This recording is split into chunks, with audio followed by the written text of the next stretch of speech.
Okay.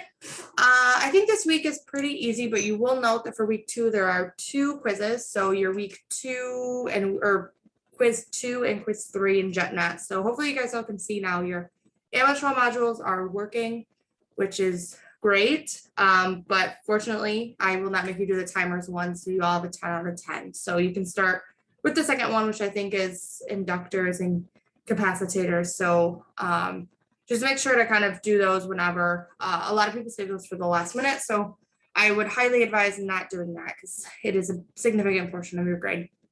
Nonetheless, I'm going to pull up my screen here, and then we'll go from there. All right.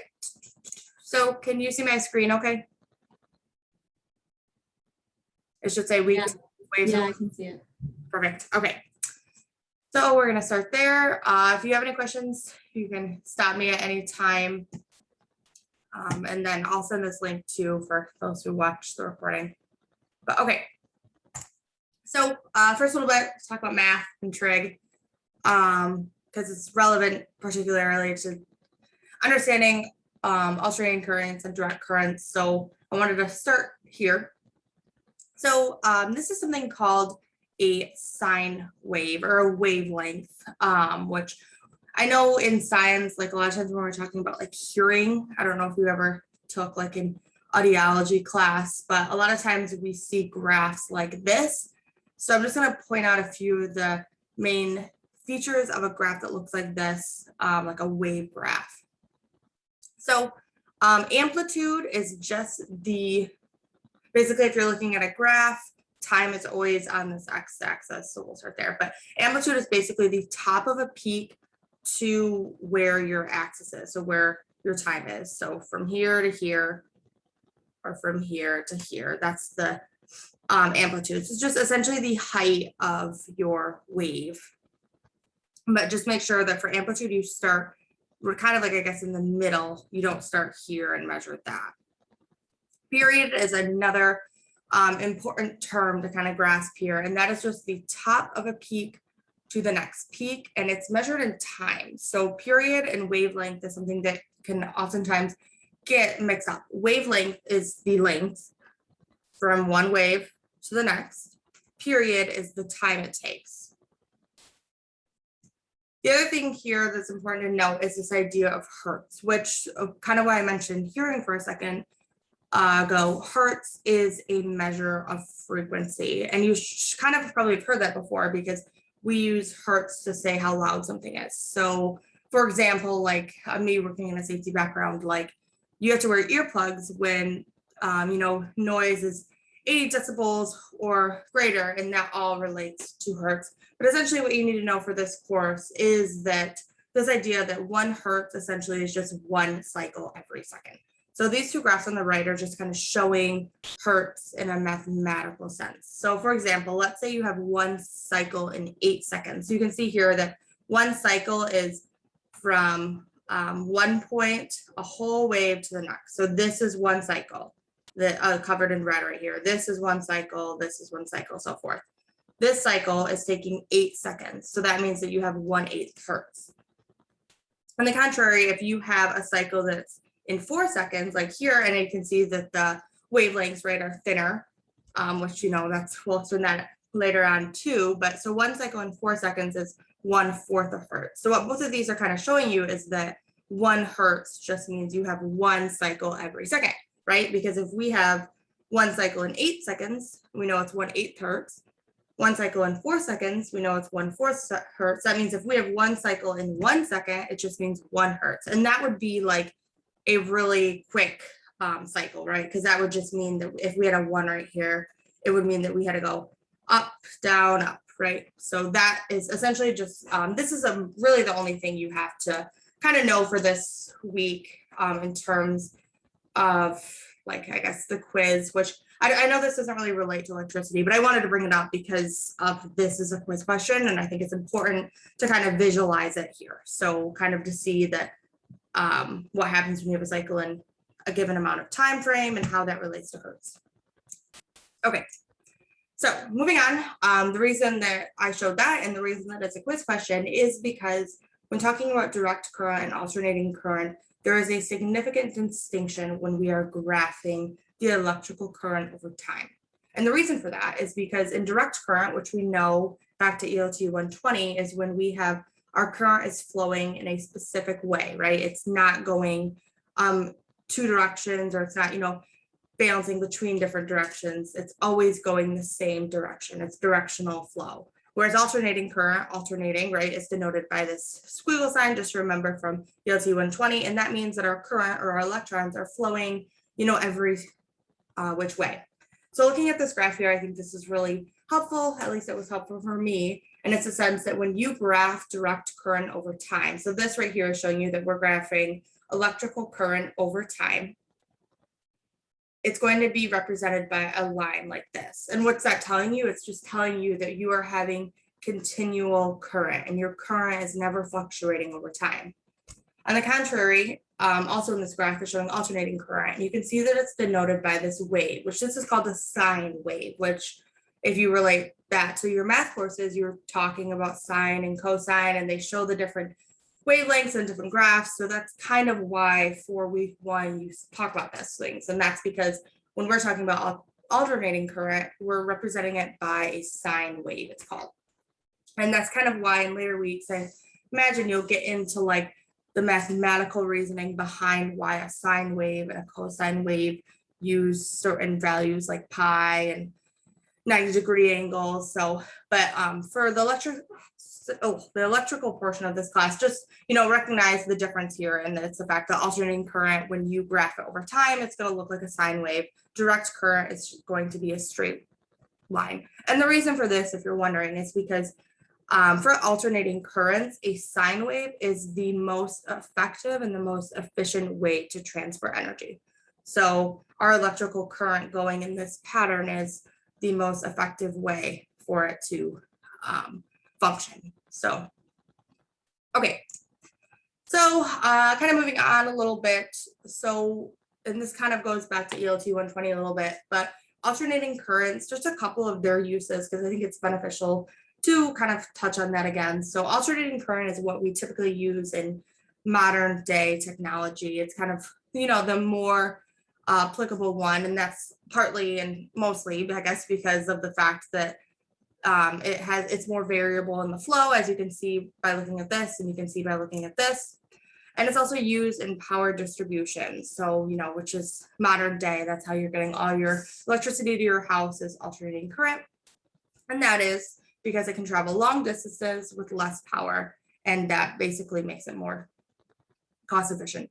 So I guess the reason I just attached these is just a reminder that, it's represented by a sine wave, and then to also show you that voltage and current have when we graph those, they have similar waves. And that's just because ultimately alternating current is denoted by this fluctuation. So that's kind of why when you graph voltage and when you graph current, you have that similar wave, and it's not something like a direct line like the direct current. Okay, so fortunately for the electricity side of this week, you have pretty easy math. I'm just gonna run through it because I think it is important. So basically a lot of the times for this week in the quiz and kind of going forward, this is a very similar problem that I've just kind of wanted to run through. So let's say that we have a generator, which, hopefully everyone's clear on what a generator is, but if you're not, I can do a little side on that too. But a generator, let's say, has a peak voltage of 20 volts. And we'll talk about peak voltage in a minute. So that idea comes back. So what will be the voltage when the rotor is at 30 degrees, 50 degrees, and 90 degrees? So this is really relating this week your electrical and your math side. So this, what I have here, is a very basic equation, but it's one that I think is very beneficial. So I don't know exactly if in the videos he gives an equation, if Eddie gives an equation, but let's just create one here. So ultimately all you have to do is multiply your peak voltage by the sine of the degree. So what I mean by that is, I'm just gonna write it here. So peak voltage times the sine of your degree. is going to equal the voltage of the rotor at that degree. So you'll see here, I did 3 different examples because I think that kind of can help solidify understanding. So let's say in this first one here, so we know the peak voltage is 20 throughout. So it helps you to put a multiplication sign between this 20 and sign. You can, I just don't, because when you're talking about math and sign, typically if there's a number in front of the sign, you're always multiplying that number by sign. They just don't always create this X here. And the reason for that is because when you're talking about algebra, sometimes adding X's can be confusing because you think it's a variable. But in this case, this X is just denoting that you're multiplying. So peak voltage times sign times the degree of the sign will give you the rotor. So all you have to do is 20 times sine of 30, which is this first one, 30 degrees. And if you did that math on your calculator, you would get 10. To do the 50 degrees, just the same thing, except instead of 30, it's 50 here. You get 15.32. 90 degrees, you get 20. So there's a couple things I want to note here, and the reason that I put 90 degrees here. So you can see that sine of 90 is 1. And so that means that when I multiplied it by 20, I just got 20.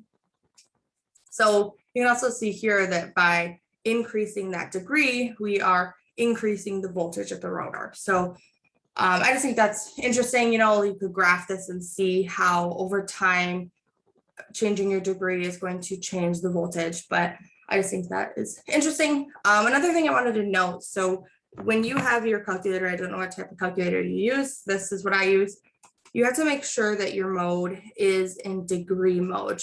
Kim probably talked about this last week, but if you put it in radian mode, you're going to get different answers. So if you don't have a calculator that like is a graphing calculator, I would recommend using something called Desmos. So it's just desmos.com, and you can basically just type in a math problem and it'll give you the answer. So I just did the same here, same thing that I did right here. 20 sine 30, it gave me 10, 20 sine 50, it gave me 15.32, which is what I have there, and 20 sine 90 gave me 20. The only thing to note is like right here, you can see that I'm in degrees. If I were to change to radians, all of my values change. So I guess an easy way to check this to make sure you're in the right mode when you're calculating things, if you start getting negatives, I can almost guarantee you're in radians when you should be in degrees. So just check that. But I just want to show you this too in case you switch screens, right, to Desmos when I'm hoping. Can you guys see my screen on Desmos? Yes. Yeah, I see it. Okay, thank you. But so if you need access to that, it's free. So, okay, so any questions on this, or does this concept make sense? Just the idea of multiplying peak voltage and using sine to calculate the rotor. If not, I'm going to move on, but hopefully this is clear. But so yeah, just understanding, you know, the waves and the different definitions is important. Understanding alternating currents and sine waves. All right, so the next little bit here in the last, so no, 2 slides left of this first section of week 2 is this idea of single phase versus 3-phase electricity. And on the right there, you can see that I put a diagram because I think that is the easiest way to visualize it. Also, I think it's boring to just have me sit here and read words, so I try to add pictures.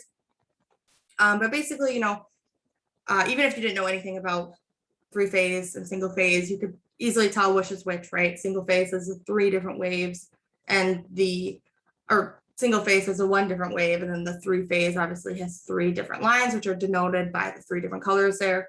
And all of this you can see is going back to sine waves, which is important to note that, you know, this is why we're talking about trigonometry, and it's because constantly we are dealing with waves. But okay, so basically what single phase and 3-phase is representing, or it's what it's talking about, is they're both power supply systems, right?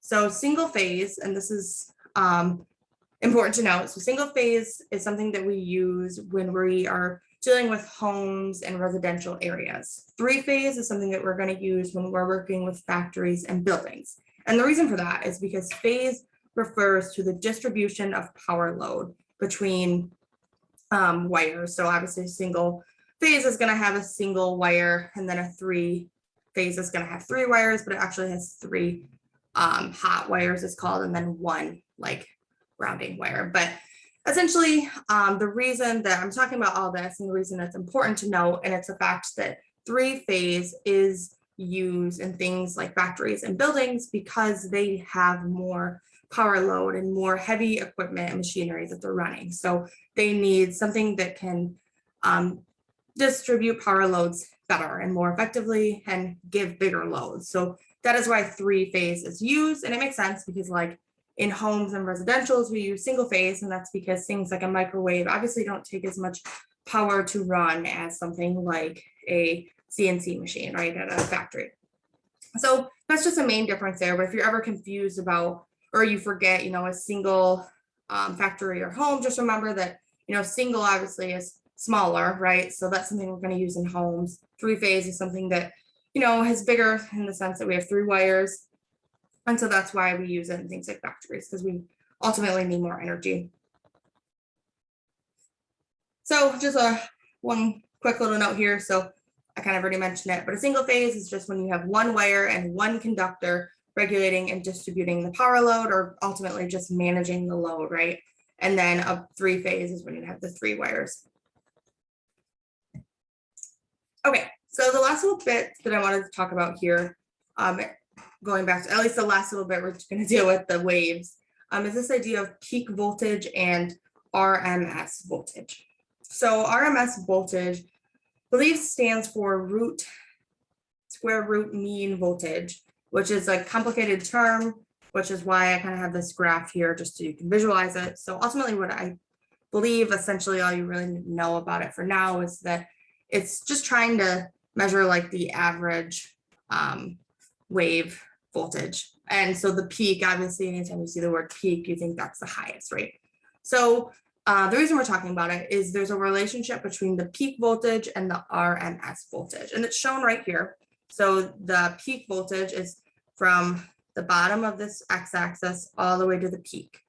The RMS voltage is only about 2/3 of the way. And that's just, there's mathematical reasoning for why, but you don't have to know it now. But what you do need to know is that there's a relationship between the two of them. And that is that the VRMS equals 0.707 times the voltage of the peak. And it makes sense if you think about it, because so we can see here that the voltage of VRMS is at 0.707 amps. But we know if you multiply, so we know that the VRMS is smaller, right? It's going to be a smaller value than your peak because it's here and it's here. And so if we multiply our peak by 0.707, we're going to get RMS. And it makes sense because anytime you multiply a value by something less than 1, you're always going to get something smaller. So for example, what I mean by that, if you're doing 5 times 0.5, the math on that, but 5 times 0.5, we get 2.5. And it is because anytime you multiply something by less than 1, you're always decreasing in value. So it makes sense because this is, I know, so the only reason I bring that up is because sometimes I think it's confusing when you see like, well, why are we multiplying our peak by a number? Wouldn't that make it bigger? But it doesn't because it's less than 1. So likewise, if you were to calculate, I'm just confusing you guys, but that's the equation. That's all you have to remember. So when talking about this, you're going to have 2 different types of problems that you're going to have to solve. And you're either going to have to solve for the voltage of the peak, or you're going to have to solve for the voltage of the RMS. And so this is 2 different types of questions that you're going to get on the quiz. So something like, what is the RMS voltage when your peak voltage wave is 50 volts? So the way to do that is by using this equation. So we're solving for VRMS. We know the peak voltage is 50. So all you have to do, it's as simple as just doing 50 times 0.707, and you'll get 35.35. If it helps you, if I put an X here, so remember that it's multiplying, I can do that. So yeah, so hopefully that's easy. I think it is, at least. If it's not, I'll do another example really fast. Let's say you had a peak voltage of 25 volts, it would just be as simple as 25 times 0.707, and it's 17.6. So that's as simple as it gets.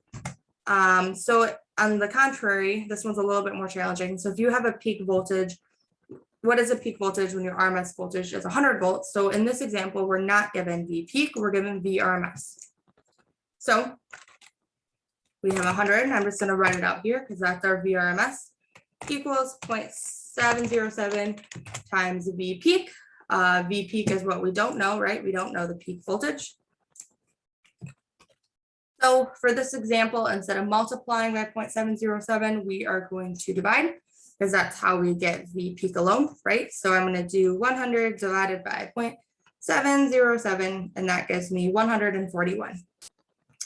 So that's why I have 141 as the answer there. So I'll pause for a minute and see if there's any questions on that, but hopefully that is pretty straightforward. So just the idea of calculating peak voltage and RMS voltage using this equation, and just make sure that you know when to, I guess, multiply by 0.707 and when to divide. And that's just as if you're solving for peak or RMS, that's going to tell you what you need to do. And another way to quickly check your work if you're right, or to quickly see if you multiplied right or divided right, is you should always note that looking at this graph, your peak voltage should always be greater. And it makes sense here because our RMS voltage, we calculated to be 35.35. Our peak voltage we were given as 50. And if you look back at this graph, it kind of makes sense, right? Because 35.35 is about 2/3 of 50.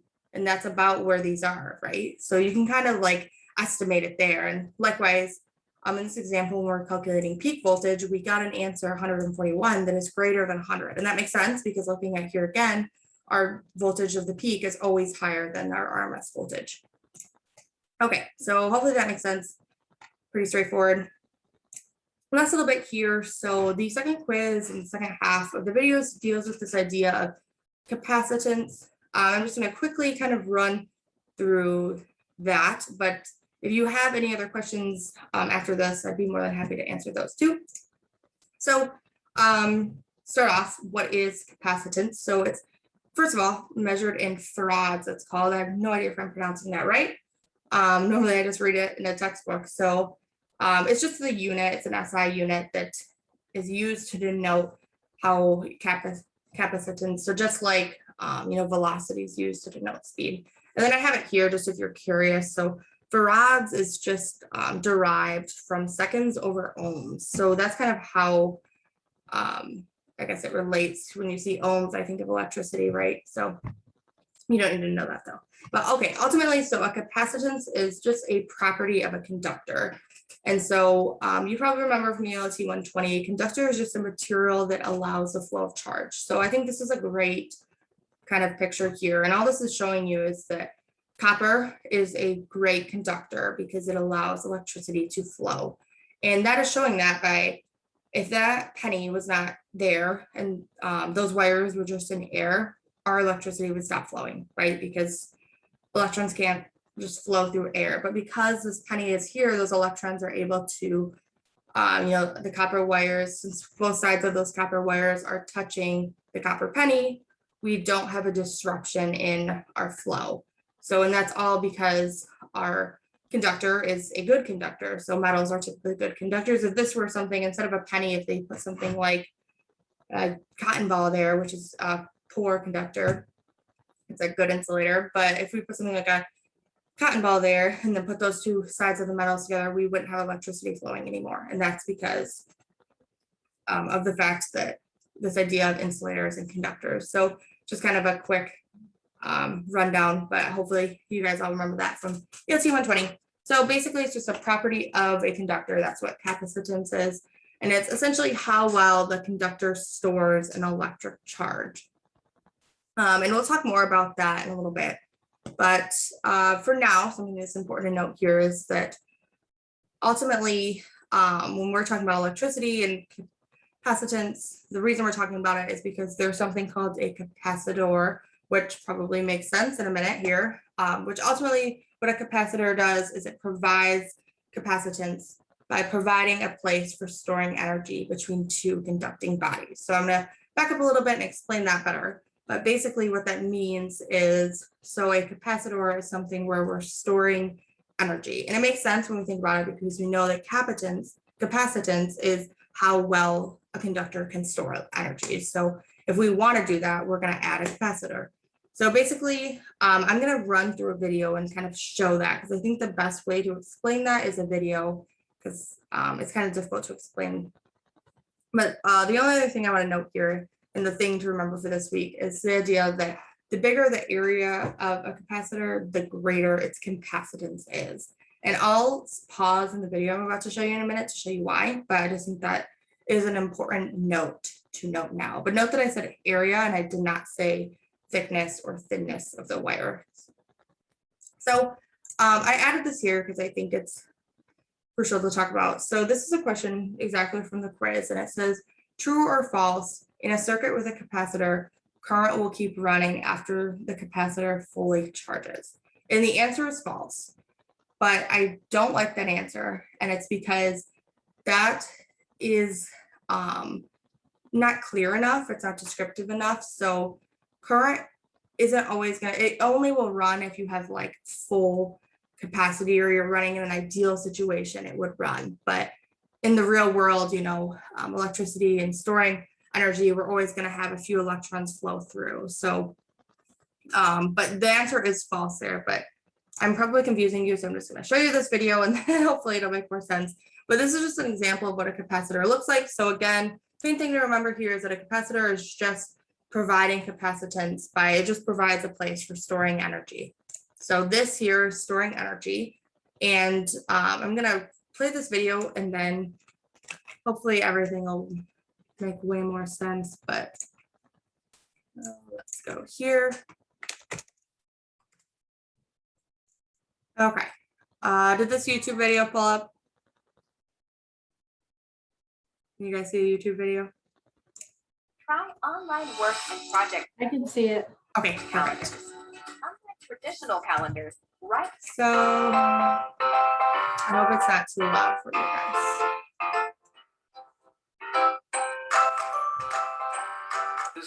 It is the second most used Oh no. I'm only gonna make you watch a minute of this because that's the only important piece. The capacitor is the essential component of any circuit design, and in fact, after the resistor, it is the second most used passive component in the circuits. Now, these capacitors are available. So note that we talked about resistors a lot in ELT 120 and the purpose of those, right? In various sizes and shapes, but the basic function of any capacitor is to store the electrical energy. So pausing there again, because that's the main thing to remember. I think I probably confused it in that last slide I had, but this is the main thing to remember. So capacitor, the main thing it's doing is just storing energy. And we know that in a circuit that's energy flowing and creating energy, that's ultimately all what it's about. So now in this video, let us understand how does this capacitor works and how the energy is stored across this capacitor. Now this capacitor consists of two conducting plates which are separated by a dielectric material. Now this dielectric material is the insulating material and it opposes the flow of current. So now let us understand when we apply the voltage to this capacitor. So you can see here, this is an example of a circuit, right? We have our voltage, we have a battery. So a capacitor is just something in a circuit. We didn't talk about it a lot in ELT 120, but just because it adds another layer, but that's why ELT 120 is a prerequisite for this course. So this is a capacitor. This is, like he said, a dielectric capacitor, and that's in that picture I showed you right before. That was also a dielectric capacitor, and it just means that we have our two plates and then we have that material in the middle of them. Capacitor. Then how the energy is stored across this capacitor. Now before the application of voltage, the two conducting plates of this capacitor are electrically neutral. It means that it has an equal amount of positive as well as the negative charge. But once the voltage is applied to this capacitor, then from the top plate, the electrons or the negative charge is attracted towards the positive terminal of this battery. And through the negative terminal of the battery, the electrons are pushed towards the bottom plate of this capacitor. Now, because of the dielectric material between the two plates, the electrons which are collected at the bottom plate of this capacitor are not able to cross this barrier. And because of that, you will observe that over the period of time, the electrons will get accumulated at the bottom plate of this capacitor. So over the period of time, the top plate will have a shortage of electrons, while the bottom plate will have a excessive electrons. Or we can say that the top plate will get positively charged, while the bottom plate will get negatively charged. And because of the charged particles, the potential difference will get developed across the two plates. Now the building of charges across the two plates will continue till the point the potential difference that is developed across the two plate is equal to the supplied voltage. Okay, I'm gonna stop there before it gets more confusing, but basically this is everything I just explained in words. So to kind of run through this again, so this idea of this capacitor is just storing our electric charge, and we can see that by this material, this yellow square is acting as a barrier. So our electric charges are not able to cross through that barrier, so they're getting stored along that line. So if we kind of go backwards and look at what I've had written here. So, okay, capacitance, we know it's a property of a conductor, and it relates to how well that conductor stores an electric charge, which if we go back to that video makes sense because we're seeing this potential difference, and the potential difference is just because we have positives on one side and negatives on one side. They're not able to cross that barrier. So those are differences in charges. So it's how well a conductor can store an electric charge. And an electric charge is just referring to anytime we have a negative or positive charge. So basically that's what that capacitor is doing. So it's just providing capacitance, which again is how well something can store energy. So it's allowing something to store energy basically. So the better capacitor, the better you're going to be able to store energy by providing a place for storing energy between two conducting bodies. So going back to this, that's what this is doing. It's just providing a place to store that electric charge. So hopefully that makes sense for now. Like I said, the main thing to remember here is that the bigger that area, the greater the capacitance. And it makes sense by looking back at this, you know, the bigger the area there, the more we're going to have room.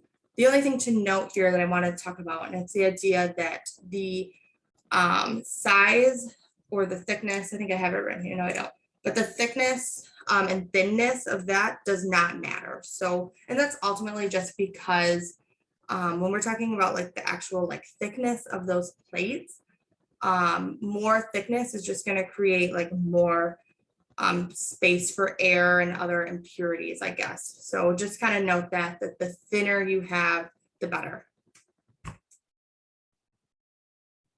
Okay, so I think that was pretty much it. So I'm going to stop there and see, were there any questions on any of that or any questions about week 2? Hopefully this kind of gives you a nice overview if you haven't done quiz 2 and quiz 3. I tried to at least go through a couple of the questions that they asked to kind of explain them in more detail. But are there any questions at all on any of that or anything I didn't talk about that you have questions on?